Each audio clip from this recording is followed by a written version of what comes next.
नमस्कार, मी पल्लवी, मुंबईची चेडवा. आज मी आली आहे वेंगुर्ला बंदरात बर्फावर. इकडचं दृश्य तर अप्रतिम होतं.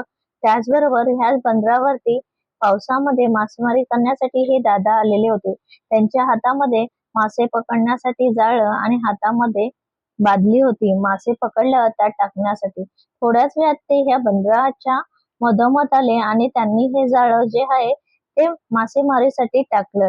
टाकल्यानंतर थोडाच वेळ ते थांबून राहिले. थांबल्यानंतर हळूहळू त्यांनी आपल्या जवळ ते जाळं खेचत आणलं. खेचल्यानंतर त्यांना काही मासे मिळत चाललेले होते. ते मासे त्यांनी त्या बादलीमध्ये नेऊन टाकले. थोडेफार त्यांना मासे मिळाले. पण तुम्हाला कळलं का? मासे सहज मिळतात असं आपल्याला वाटतं, पण त्यामागची परिश्रम आपल्याला दिसत नाही.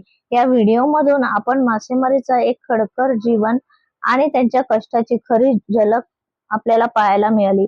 खरंच जेवताना आपण जे मासे खातो त्यामागे एवढा मोठा संघर्ष असतो का? हे दृश्य पाहून तुम्हाला काय वाटले? तुमचं मत कमेंटमध्ये नक्की शेअर करा. धन्यवाद.